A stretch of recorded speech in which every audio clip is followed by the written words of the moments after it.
Good morning. Morning. Welcome to the Community and Economic Development Committee meeting. Today is July 20th. It is 9 a.m. Can we go ahead and have introductions? I'll start with myself, Kevin Cross. George Martinez. Christopher Constant. Scott Myers. Karen Bronga. Far away. And do we have anybody on the phone? Scott Campbell. Excellent. Scott Campbell, Code Abatement. And we have some other individuals in the room here with the Ryan with planning. Greg Ryan Yell, Ryan. Planning Department. Craig Lyon, Planning Department. Chris Schutte, Private Consultant. Excellent. All right, so today, unfinished business, annual work. We'll start with our annual work plans first. Regarding our agenda, was there anything anybody wanted to add or subtract? Yeah, if I might. Yeah, Chris, what do you got? I think that maybe, I don't know if any of you are prepared just to give us an intro to the HLB work plan that's being introduced. We don't need to get deep into it, but get it on the agenda so we can begin the conversation that would be germane to that item. Okay.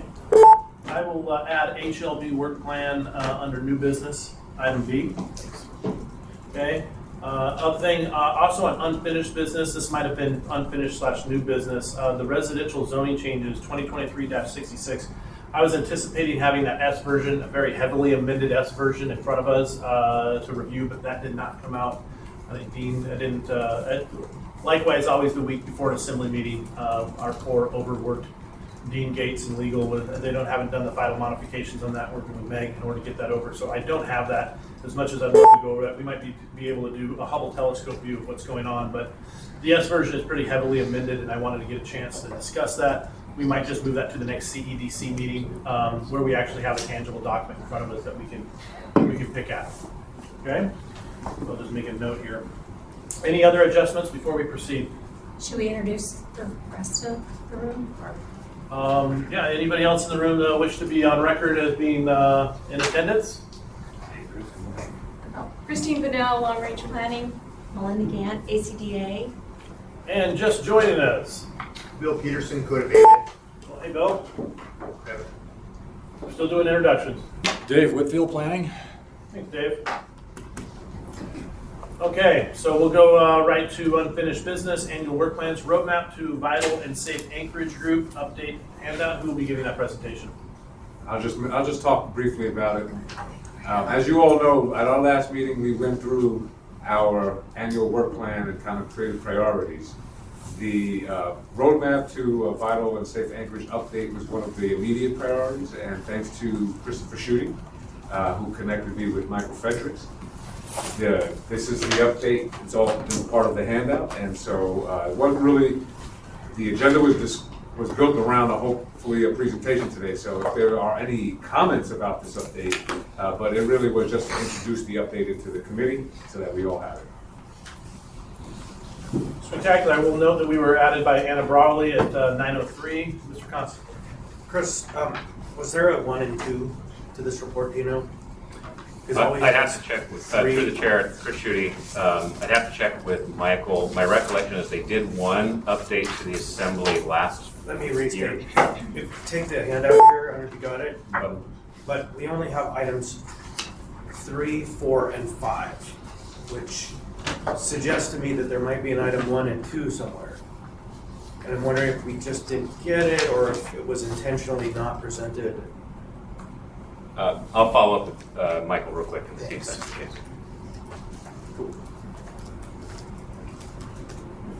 Further questions?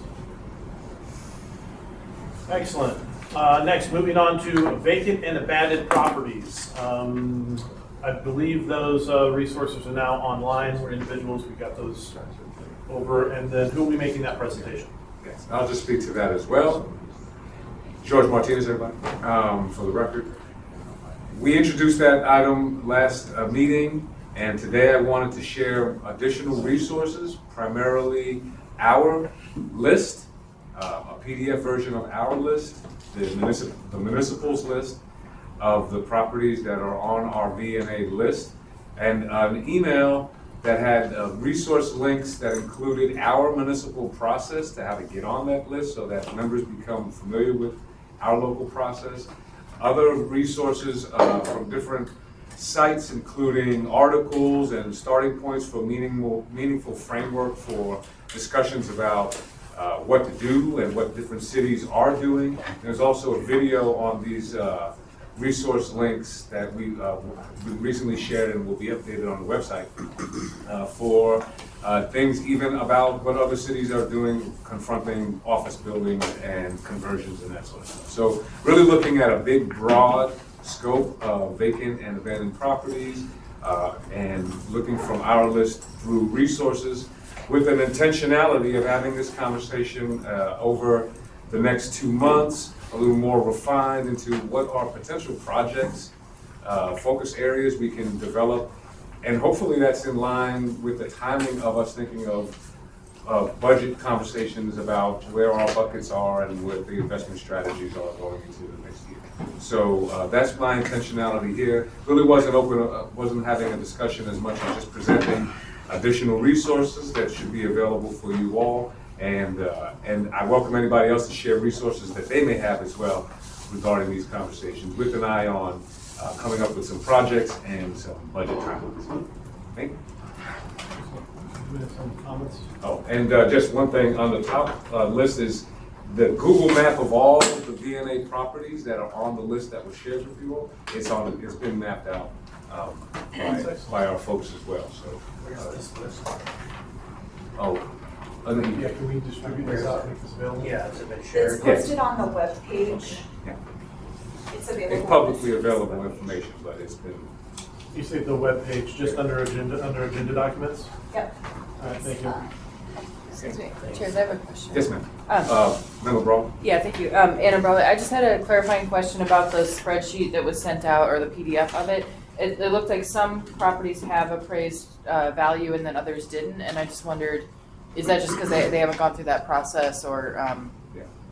I don't know. Oh, I don't know if that's a question. If someone could speak to that, the creator of that list is not I here. can speak to that. Scott is on the line. Thank you, Scott.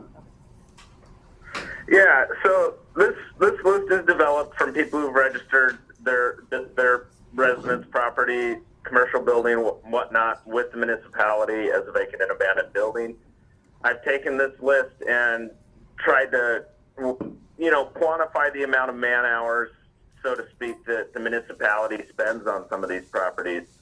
A lot of them are a nuisance that we're dealing with. As you can see, a good portion of them are bank-owned. They're in probate. They sit there for a year, 2 years, 3 years. Some of these properties are the ones that get broken into frequently. They get, several calls for AFD because fires break out. People try to stay warm. They also are inundated with calls from APD.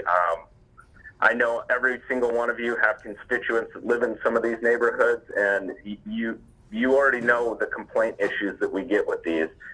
And so not only are these vacant and abandoned buildings something that we need to fight as far as the blight is concerned, we also are looking at this from a manpower standpoint of how much resources do we spend on some of these individual buildings.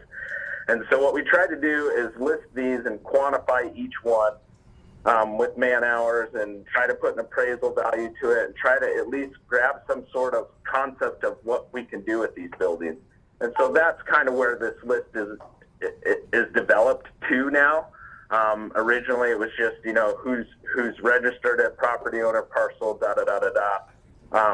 We in inspections and code abatement have been going through and trying to add information so we can at least get a broader look at what's going on and truly some of the issues that we're facing right now. So if there are some areas in that spreadsheet that aren't complete, it's just because we haven't gotten to them yet, and we have new ones come in every day. We have ones leave that list, and code abatement, we are in a constant state of triage. So it's very difficult to keep up with this list and make sure it's accurate day to day. It's for me usually about every 2 weeks I get to it and I can add some more information. Thank you, Scott. We have a few members in the queue who have some questions, and Mr. Thompson. Yeah, thank you. So I was told by the chair here that the man hours has been added to another table that we don't have, so I look forward to seeing that. Two things. Was there a reason why you didn't provide a little more clear addressing information so we can understand where they are? The parcel ID is there, which we can then follow, but it doesn't help us understand where in a general way. And then finally, can you describe what the structure rating system means from 1 to 6 or whatever, 1 to whatever? So that's just my personal drive-bys with a lot of these. I've been able to spend an hour or two here and there kind of slow rolling some of these places to get a better idea of what the structure is, when it was built, you know, what it looks like from the outside.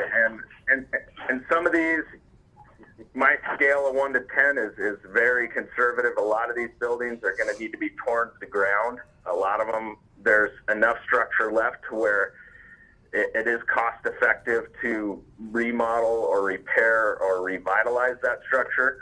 So that's just my little, you know, number that I put to it, so I can kind of gauge, you know, is this property maybe worth revitalizing? And that's just in my. If you might, Scott, 1 is the less problematic and 10 is the most problematic, or 1 is the most problematic and 10 is the least? I would say problematic isn't a scale, so to speak. That's what we're trying to work on right now. I have an email out to APD, and I'm working with Brian Dean. We're trying to gather some more information to really, truly quantify which are, so to speak, bad apples of the bunch. You know, there's a couple in Karen's neighborhood that we've been dealing with recently that are on that list. So really, some of that information on that list is just kind of our personal, like, tracking information, so to speak. 1 is good, 10 is bad, 10 is good, 1 is bad. I don't understand this. Yeah. So that's just my personal little scale of what some of these buildings, what shape they're in. Which is which? Which is which? Yes, Scott, and so give us the direction of the numbers. The direction, so 10 is probably your better Right on. house, or 1 is not so It's good. not so good. Okay, good. So Got it. 1 would be the priorities. Okay, thank you. Thank you, Scott. And to the point that Mr. Constant mentioned, we published this and circulated it. I think Scott sent me an updated version, so we'll make sure that version gets updated as well with the additional column that Scott mentioned. And then, Mr. Cross, you got a question? I did. So the Excel spreadsheet has 2 different lists. One that just has parcel ID numbers, property owners, date received, etc., walking distance from schools. The second one actually has addresses. Are these overlap? Is the second list just a different representation of the data from the first chart? Oh, Yeah, it should. I'm a little confused. There should just be one. There's actually 2 lists. There's one list that TANA keeps that's the municipalities list, our register list. And probably the list that you guys are looking at, or the spreadsheet you guys are looking at, is the one that I've created and developed from TANA's list. So most of that information I've added. The properties, yes, and we, Scott, you know, are should be on both. It's just a matter of if you unhide some of the columns. Okay, I just didn't want to, okay, thank you. I just wanted to make sure I wasn't looking at some had addresses and maybe others didn't have addresses or whatever, but that's. No. Okay, and then my follow-up question is, Chris had asked about the structural rating. You have a priority over there, and I imagine priority, what is priority, and again, 0 through what? So our priority levels, the reason why I rank those is what are our priorities on as far as what are the properties that we feel would be the easiest to revitalize, so to speak. That being said, most of those are bank-owned properties. Those are the ones that are sitting in probate. Some of them are 3rd, 4th year on the list, so they've been vacant for 3 to 4 years. I gave another priority ranking if it's a multifamily dwelling unit. I know the city right now needs more than ever, multifamily complexes, especially ones that are lower income. So some of those that got a higher priority, 1 through 5, the 5 are our top priorities, those are the ones that, you know, we feel like we should focus on, because not only are some of them our problem childs, but they're also ones that are bank owned and probably going to be the easiest to revitalize. And they're also multifamily dwelling units, which we know we need more than ever. So we kind of tried to rank these on a scale and ones that we should, you know, focus on more or less. And so that's kind of where our priority levels come into line there. Thank you, Scott. And just for the record as well, we are seeing on our screen the version that is online as well of the list that was converted into a PDF. Upon conversion into a PDF, the list looks a little different than it does on the basic Excel. I'm gonna just put the Excel. Yeah, so we'll, and I'll, hold on, because I'll send you the updated version. And so we'll get the updated version for folks with the actual Excel, and it'll, the addresses will be. Okay. Thank you, Scott, very much. I expect again that we'll be pinging this conversation forward. I want us to get a little more into some of those strategies, into some of the ideas.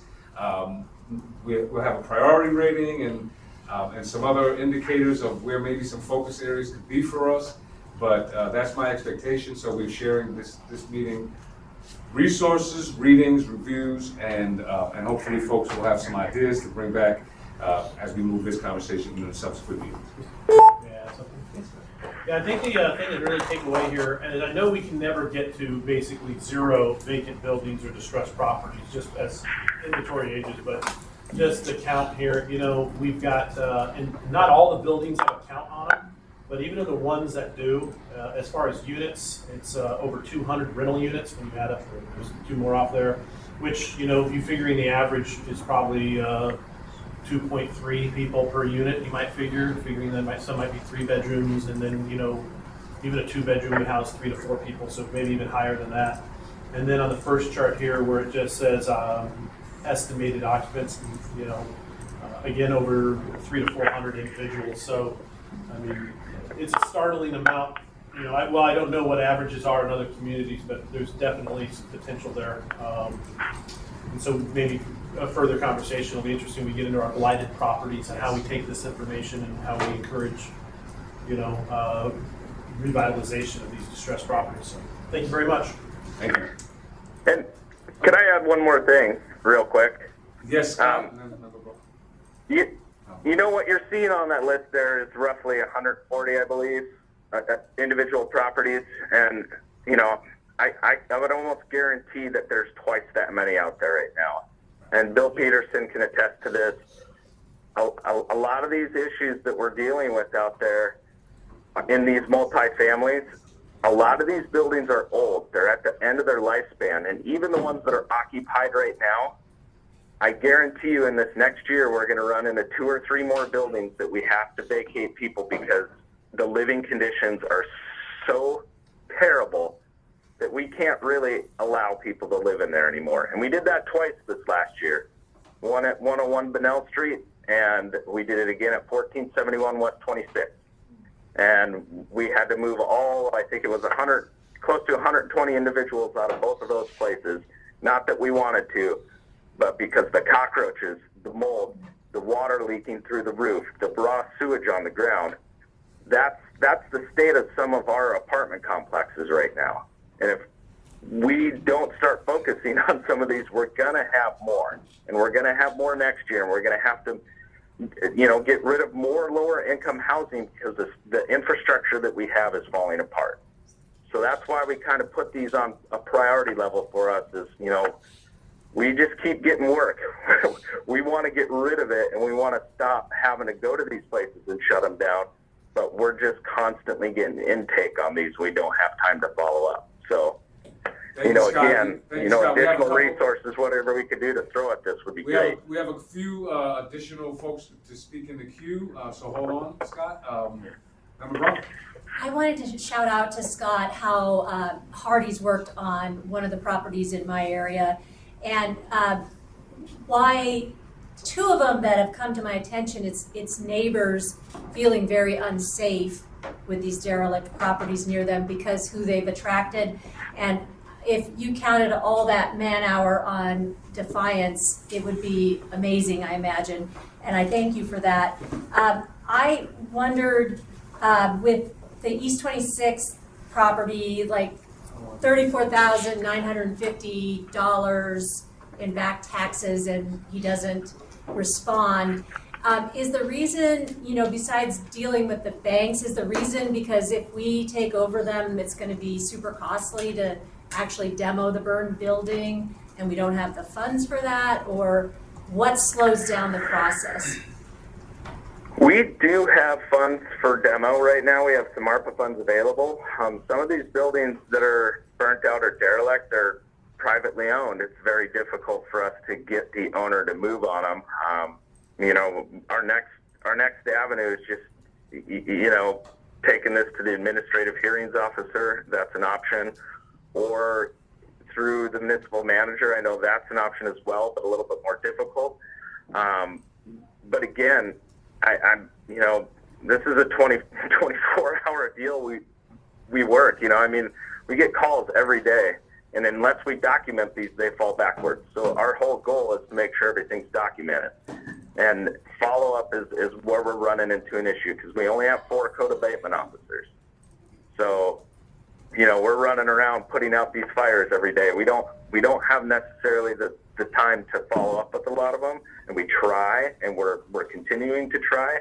But these places that are burned out, these places that we're having a tough time demoing, it's because that landowner is kind of standing in our way of doing that. Thank you, Scott. So we could definitely use some help in that area. Thank you, Scott. And just to remind folks, we will get into many more details, and I hope that this inspires questions, and so people will track those questions down and we'll bring them through. I saw Christopher Schutte, you have the hand raised. Thank you. I wanted to, I'll follow up with Assemblymember Baranga's comments and say kudos to the team on the work they do and on this list. I wanted to see if there was the possibility of sharing it with, sorry to put you on the spotlight here, share it with the planning department and begin to identify the crosswalks between where these properties are located and what the particular area or neighborhood they're in is going towards. For example, are some of these properties located in a reinvestment focus area? Are some of these properties along a transit supportive development corridor? So that as we look at this list holistically, we can begin to prioritize based on some of those properties being located in a land use plan map priority area. Absolutely. Yes, thank you. Absolutely great idea. Great, Scott, thank you for capturing that. And these are the things that I would like us to capture. Send questions into us as well, so we can get them on the agenda and we can work through them. We can all hear them out loud and share resources. But that's a great overlay. I'd love to see as well. I just have a comment to add on that, why this information, that's one of the struggles you currently see happening right now in the real estate market is just the lack of incentive of property owners, particularly multifamily, to maintain their properties. When you have vacancies this low and it's so aggressive, you literally can just put about anything out there, and there's such a housing need that it gets rented, and that's frustrating because there's also, when there's that lack, sellers even less likely to make repairs and just say buy it as is, or buyer beware, and that's very frustrating to see because then the tenants deserve to have a safe place, and when there's good and bad in every industry, and that includes property managers and building managers, not just in every walks of life.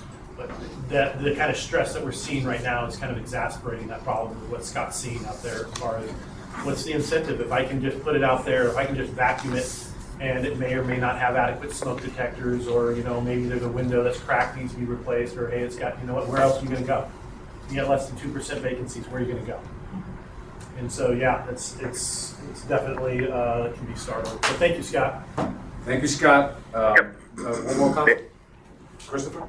Just to follow up on what Assemblymember Cross was saying, I'm curious from your perspective and Assembly Person Myers, is there value in also perusing pre-foreclosure listings so we can be aware in advance of properties that could turn this direction? And I'm thinking in particular of in my neighborhood, there's community concern about a property that's in pre-foreclosure, think it's a divorce, and the husband is remaining at the house, but is getting a little loose with his construction skills on the house, could turn into a problem site at some point, is in pre-foreclosure, so hasn't crossed that threshold yet, but probably something to think about. Is that worthwhile? I mean, it can. I mean, I used to watch the default notices, and I would get those weekly, and I just see what properties were in default and where they're on along the file. Owner-occupied foreclosed properties is a much longer process. The average is 270 days. Last time I ran the numbers on it. And an individual can apply for a modification, and a modification can extend that process another year. So I've seen individuals not make mortgage payments and camp out in their house for close to 2 years, just because the bank, just wants the money. They don't want to necessarily own the property. They may look at a deed review, but it's interesting just to watch and see. It can give you an idea of what's coming. So most likely of pre-foreclosures or default notices are an indication of economic instability. When you start seeing those numbers ratchet up, it means more people are getting behind in their mortgage payments, and that's a red flag for economic, which we typically watch. Because the real estate market is slow to rise, slow to fall, but when people start missing mortgage payments and they're struggling, that's a really good indication it's going to shift within 18 months. Okay. Thank you. And we're going to move on from this topic, but I would say Scott mentioned that there are other categories beyond this list, so I think that's one of the other categories of concern.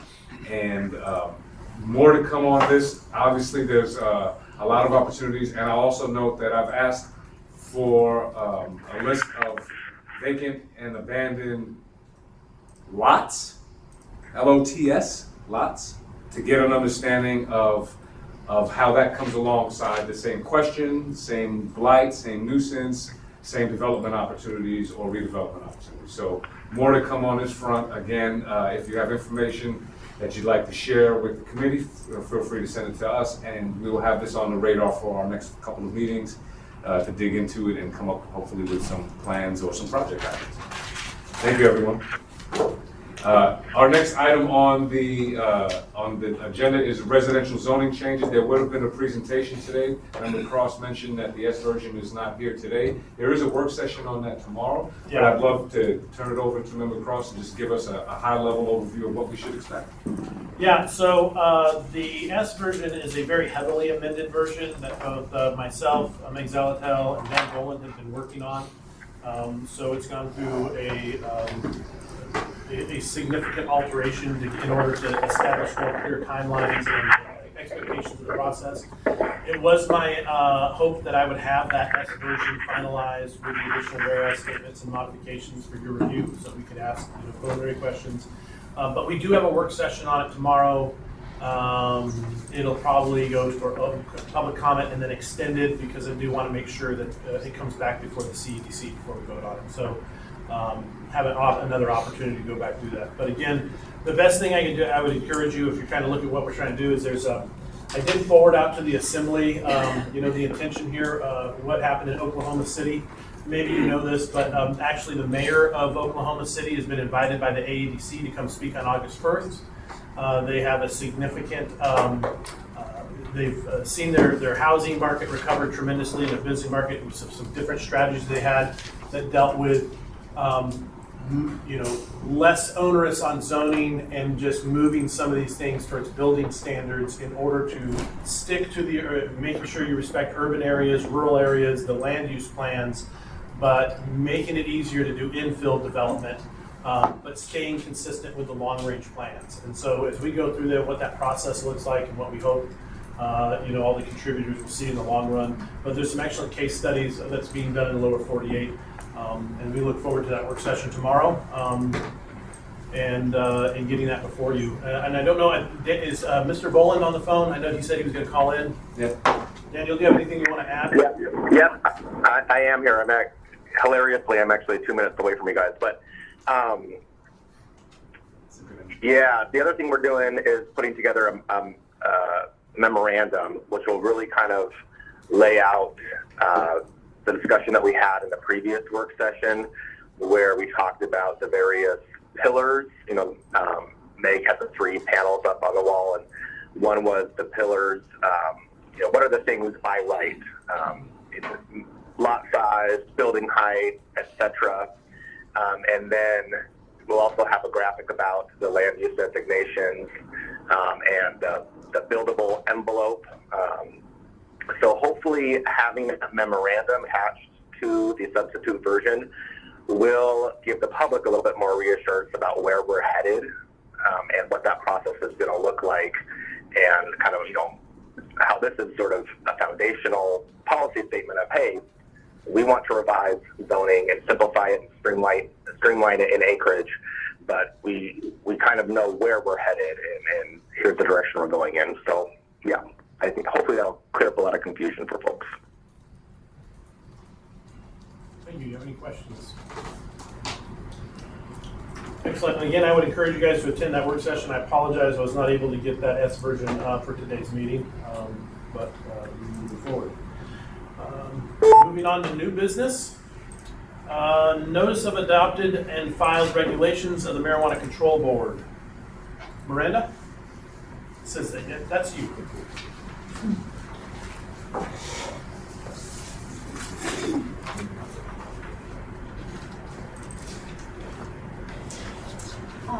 Mandy Honest with the Municipal Clerk's Office. I was asked to kind of just give a brief update. There has been a project that we have been working on with Dean Gates to update the Title 10.80 for the marijuana license regulations. We need to include previous state updates that are applicable to MIMI code that haven't been implemented yet, so that's in the works.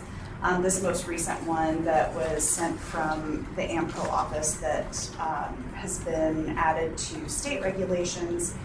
I emailed out to the members the other day as an FYI. This is including a walk-up or drive-through exterior window for marijuana product pickup.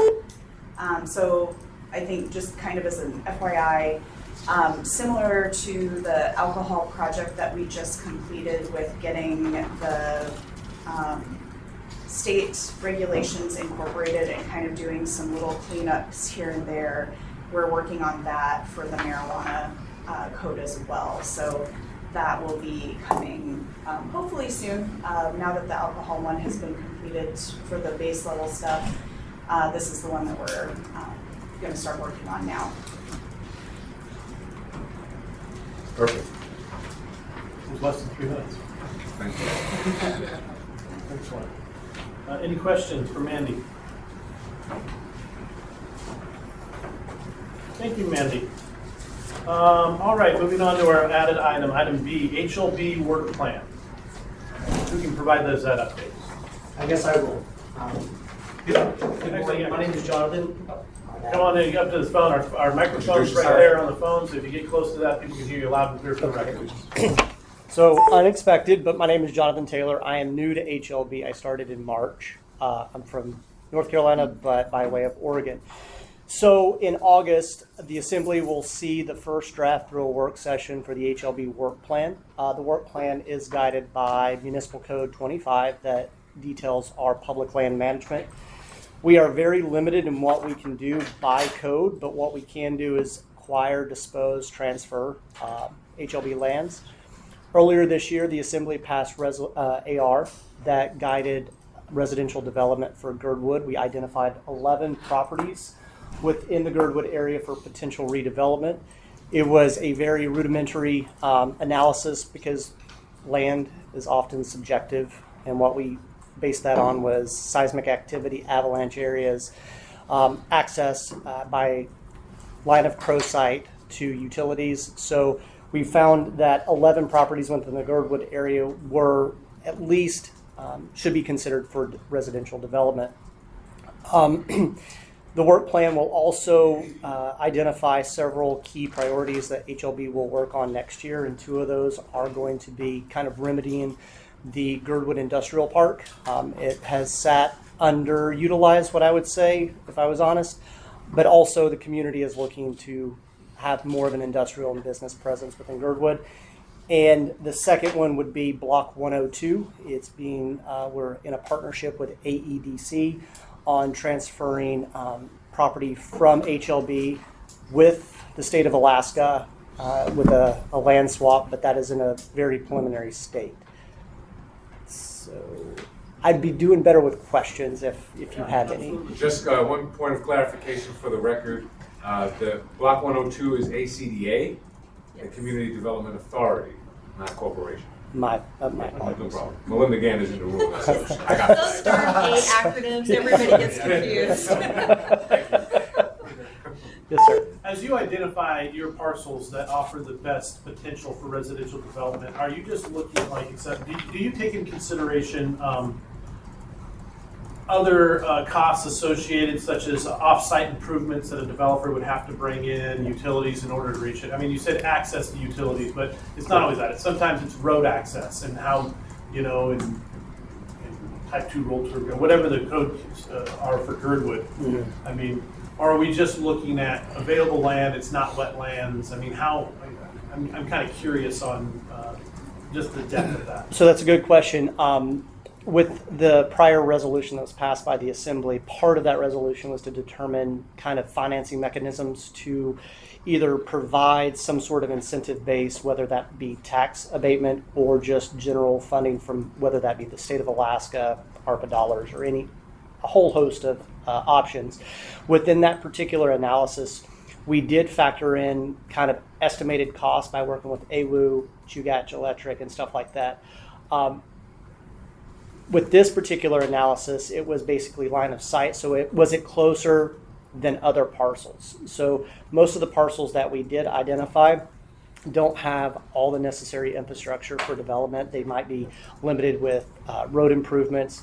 A lot of them don't have water and sewer, though, because most of HLB land was transferred in the 1970s from the state. It was forest land and stuff like that.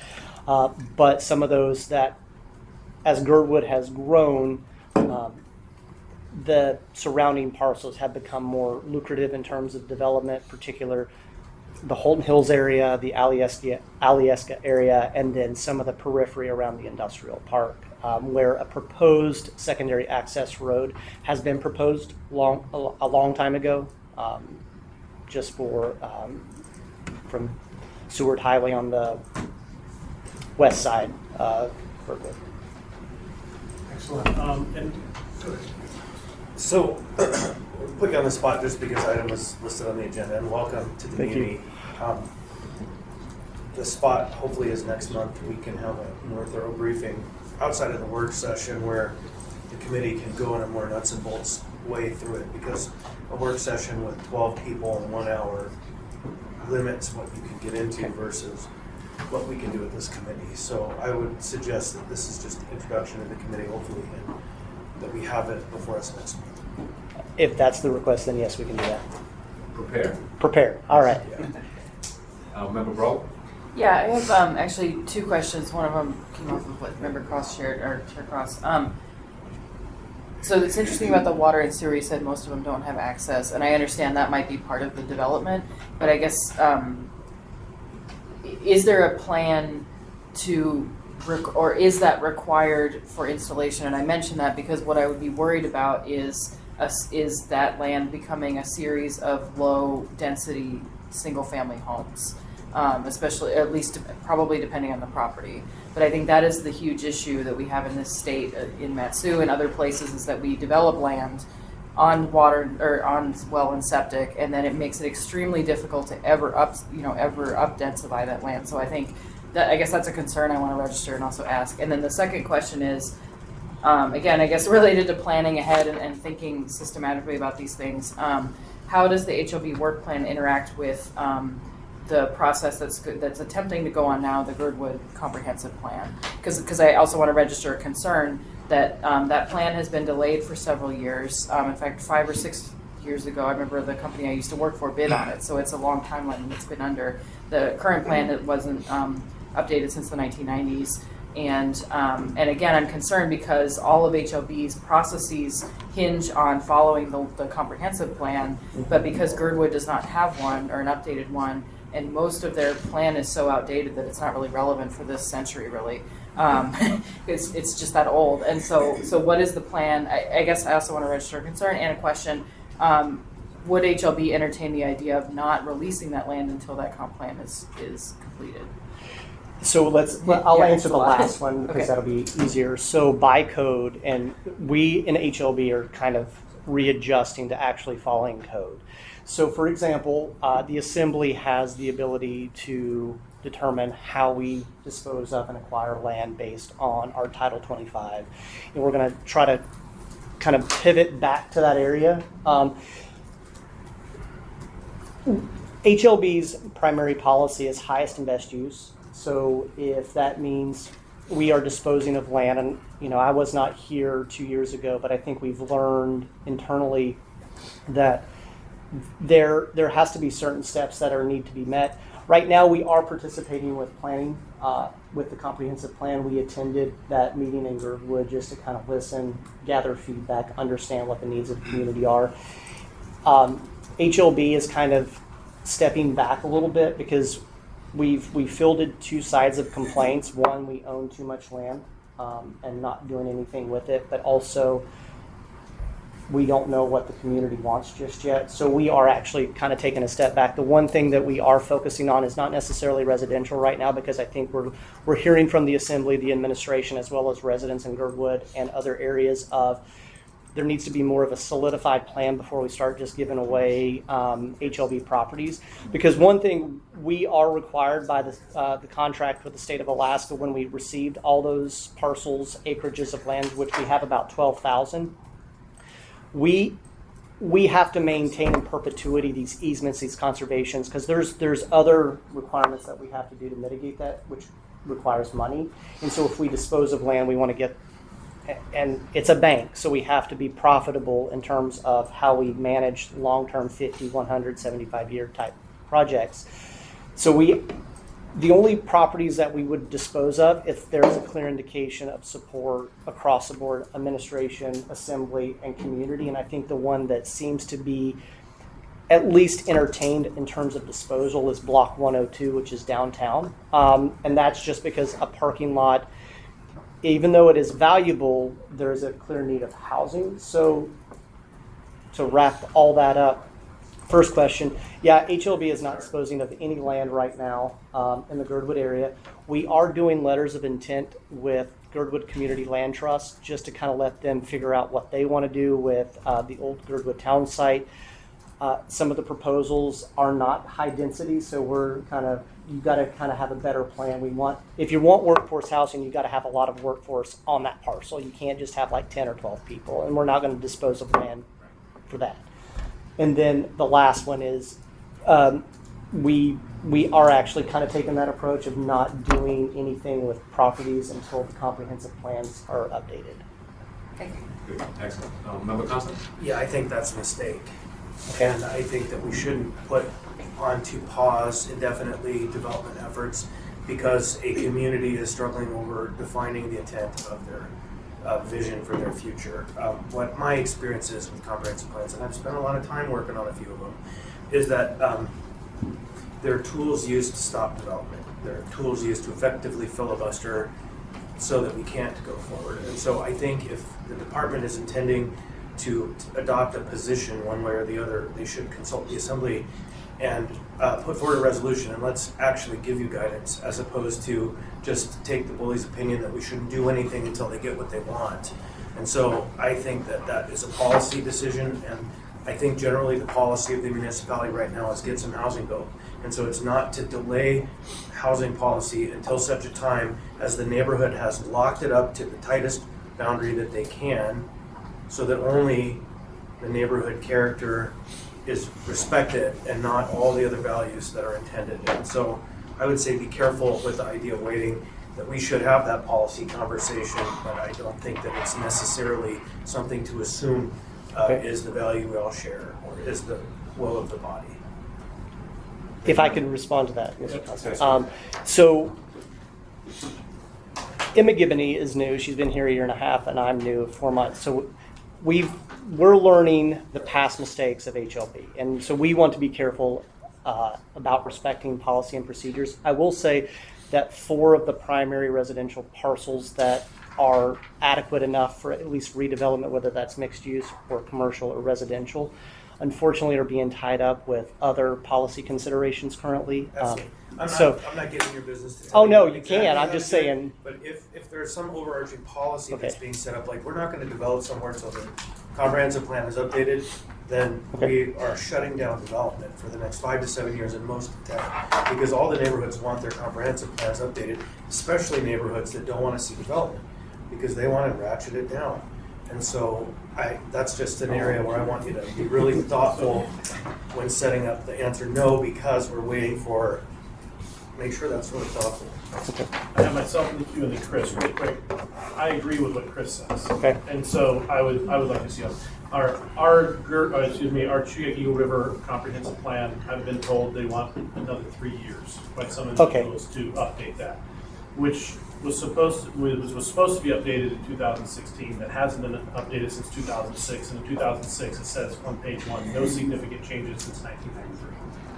So again, it's, hey, you know what, if we wait long enough, maybe the problem will just go away. Unfortunately, Okay. I don't think that is necessarily the right strategy all the time, So if that's the request, then I'll work with Yeah, and before Craig. Craig, Dan Bowles was in the queue. Yeah, I think we got a couple planning folks that want to weigh in as well, but I would just say, plans are awesome, and that's why we have such a great team here, but implementation is awesome too. And I do think this talking point is starting to repeat itself. Let us finish the plan. Let us do a new plan first. And it is becoming a bit of a dilatory tactic when it comes to development. Okay. My own neighborhood, South Edition, I participated on our neighborhood plan committee that is still in the works, and I think is finally getting to completion, hopefully soon. But that's been worked on for 5+ years now. Yeah. When Kevin gave his town hall about the 2023-66 zoning ordinance, that was the response. No, let us finish our Chugach Eagle River plan. Let's redo the plan. We talked about Holton Hills. Oh, we got to redo the Crow Creek plan first. John Weddleton is circulating an alternate to 2023-66 to the community council, saying no, don't do this. Let's do a 2050 comprehensive plan. And I'm thinking we already have the 2040 land use plan, and we can inform our ordinance through that. We have great guidance, we have great plans, we need to implement. And the housing crisis is now. It's not in 5 years, it's not in 10 years. So I really appreciate what Member Constantine is bringing forward. And where there are those opportunities to amend plans, great, let's do it. And to set policy, but I guess I would share that same line of encouragement that as we are thinking about our housing shortage at Anchorage and potentially land disposals, I think the need is urgent, and I definitely support the Block 102. I think that's a great project. Thanks. Craig Lyons. Yeah, just Craig Lang, Planning Department, just to clarify, while we work very closely with HLB and Real Estate Services, they are not part of the Planning Department. I don't want to get into the discussion of which came first, the plan or the disposal, but I certainly agree with a lot of what you said about you don't want to have the plan constrain or shut down the development. We're ready to roll. We're ready to go. But So maybe we need, I'm sorry, Mr. Chair, a briefing and with all of the HLB staff and its leadership outside of the land bank into the department heads for a conversation about how it all runs, because it is rebooted, it all washed away. We had a break in time where there was not much going on, and so maybe there's a time for reorienting everybody to the work. And I guess that the work plan is the beginning of that process. And so, because who is your boss? So right now it is Tiffany And then Briggs. who is your boss? Lance Fulmer. Okay, so we want to make sure all these chains are aligned. Okay. Because this is, I think, some of the most important work we're doing if you look at our priorities. Thank you, Christine. Yeah, with respect to the Girdwood area, there is 2 master plans that were adopted after the Girdwood area plan, and those provide direction right now to development in the Girdwood area. And the team that's working on the Girdwood plan update would be happy to keep working, except they still haven't received their ARPA funding. So That was the last word I got about 2 weeks ago. So we're waiting for signatures to be made and things like that so that they can get their ARPA funding, and Huddle and Agnew Beck can move forward and help the community finish that plan. Thank you for bringing that Yes. forward. Christopher Schutte, and then we'll go to Member Brawley. Back around. Thank you. I really appreciate the direction that Assemblymember Constant wants to go with the conversation. There are certain provisions in code currently that govern the actions that HLB takes for disposal, including it does have to conform with the comprehensive plan. However, there's also scenarios available in code where if the comprehensive plan doesn't speak, is out of date, for example, or doesn't speak very clearly about the intent of an area, then HLB can engage a site-specific land use study to make sure the disposal will fit within the larger context of the area or neighborhood in which it goes. We experienced this. I appreciate Assemblymember Cross's comments about Chugach Eagle River. We experienced this a little bit with a project called Carroll Creek, just above the Mack Center, where we had to engage. In fact, I think, Anna, you were on that project team.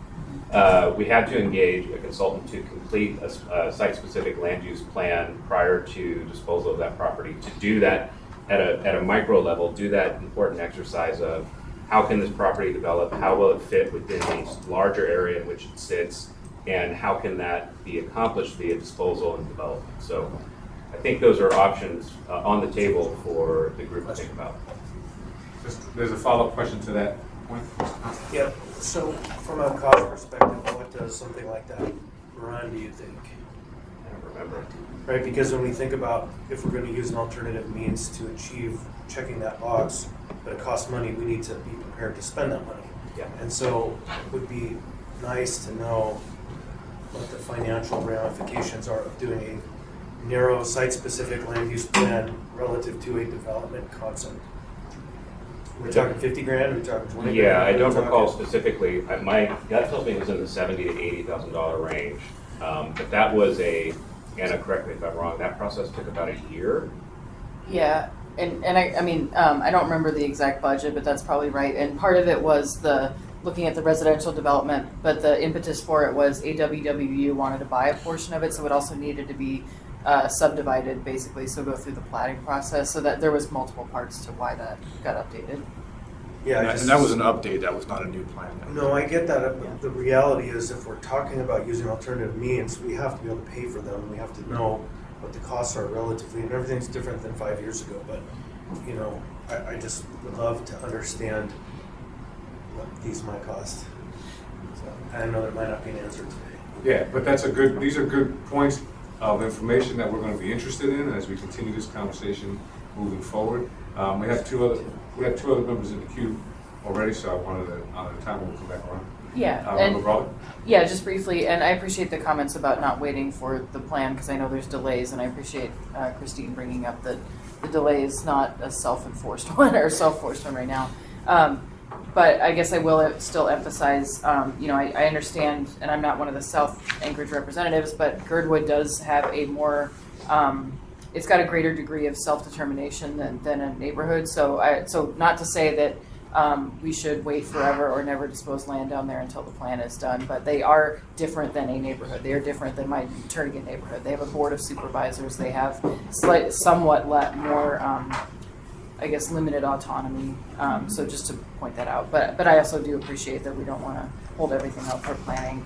But I will also still emphasize we should not dispose land and allow low-density development in that area, which requires water and sewer, which is expensive and often is put in by the developer, but it's something to think about because, like I said, it's thinking long-term. It's really hard to and actually that was one of the issues in Eagle River, the Carroll Creek update, was the looking at where to even put denser residential development. Even though it's next to the Mack Center, it's next to Fire Lake Elementary, it needed a water sewer main extension to do that. And then the neighborhoods north of it, it wasn't feasible to provide them water or sewer or new housing. So just all of that to say it is expensive, and so we shouldn't quickly dispose of land in service of getting low density development, because that's not in the best interest of our city long term.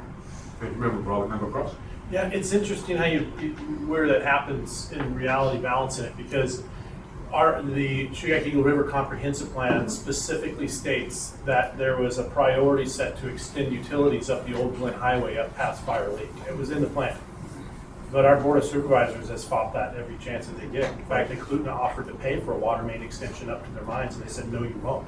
And then there was an offer by AWW to extend water mains. And so, like, the problem is that you may have, we have a comprehensive plan, but, you know, if you have a contingency that says, no, we don't want that because we don't want smaller houses, we want to make sure we maintain this large lot field, but that's contradictory to your comprehensive plan. Right. So how do we balance that out between what you say you want and what's going to happen, and then when it comes time to do it, not getting done? And that's, okay, then what's the priority here? What's a plan that you don't implement? It's a suggestion. Right, thank you. Christine Brunel, Yeah, member. sure, thank you, Mr. Chair. I was just gonna mention that HLB has a couple of different master plans for a couple of their properties, which is the archive site and then the Third Negro property. And we just completed, or we're completing, a little D Street area-wide plan, and that was done with brownfield funding. The Third Negro was done with brownfield funding. We've applied for additional brownfield funding. We're waiting to get the word that we are going to receive that. And so, Mr. Constant, there could be brownfield funding available to do some small area-wide planning here pretty soon, probably in September, October. And the EPA has been advised of that. Thank you. Member Constant. Yeah, thanks. I just want to talk a little bit about the idea of only allowing multi-use development or multi-unit development. I think that is not necessarily a value that's shared by all. I think that somewhere between the idea of all one or all the other is where we want to land, is some diversity of unit types going in everywhere, instead of us starting to mandate the only development that's happening in Anchorage is going to be large multi-unit properties. I wouldn't support that. And the reality is our development happens by private money, private people putting up their own treasure to do the projects they want to do. And so our role can be to incentivize multi-unit development in certain locations to make it easier, but it certainly shouldn't be to stop people from developing housing in all of those tiers of the housing market, because we could become the barrier there too if we're not careful. And so I just want us to walk carefully around that idea. And Girdwood is the perfect case study, because it's not feasible to develop large multi-unit properties out there without massive private investment. And the massive private investment isn't doing that. And so, except for the potential new housing property that's going to be housing, workforce housing for the resort. And so, I would want us to walk carefully through the conversation about limitations on various types of properties being developed. Excellent. I don't see any more items. This is Christopher's point earlier, an item that will be on our agenda moving forward. So prepare for this conversation and the other questions that have been raised. And if there are additional questions that members would like to see, please forward them to us, and so we'll get them to you all as well. Yeah. We have successfully showed how you can have a 1-minute item turn into a 5-minute conversation, a 2-minute presentation turn into a 30, all in the name of just saving a little time on a presentation that didn't happen. But tomorrow is a work session on this item on AO 2023-66. The S version will be available for folks tomorrow at 1 p.m. I believe that's correct. At City Hall. So we can prepare for that. We will continue the conversations of the vacant and abandoned properties and the HLB and other items that we identified in our work plan at our previous meeting. And with that, we'll open up for any audience participation.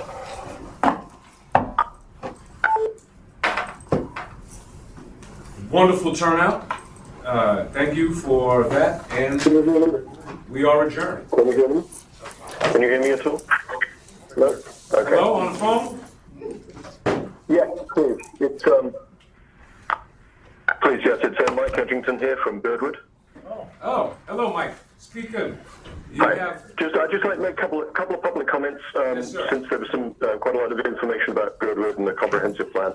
I'm speaking on behalf of Imagine Girdwood, which is the group putting together the comprehensive plan. We did actually receive funding finally. The Assembly approved the funding back in November, 8 months ago, and we received the funding 3 weeks ago. So we're currently rejigging schedule, and we expect to have a draft plan for public comment early next year. And I think the other, I think Sporty stated this fairly well, but just to emphasize, it's a different situation here to most neighborhoods, at least in the Anchorage Bowl. We're much more similar to Chugach Eagle River in the sense that we have a completely different, we have a different comprehensive plan. We were not under the 2040 land use plan or Anchorage 2020. And I do see quite a lot of justifications for policies based on the 2040 plan, which Girdwood was not part of. We weren't consulted in. There were no stakeholders from Girdwood. It was developed without, I think, any analysis or appreciation of the implications of it for Girdwood. I think it's actually a great plan for Anchorage Bowl, but it's never actually been, it was never intended to be the comprehensive plan for Girdwood. So when we talk about Girdwood versus South Addition, etc., South Addition is obviously a neighborhood plan within the 2040 comprehensive plan. What we're doing is replacing the whole comprehensive plan, which gives sort of high-level direction. So it's a very different situation from other neighborhoods in Anchorage, although similar to the situation in Chugach Eagle River. I've got a lot more to say, but we have further future work sessions, so I'll leave it to that. Thank you. thank you very much for your comments. Thank you for calling in to the meeting. And if there are no further additional public comments, we are adjourned. Thank you.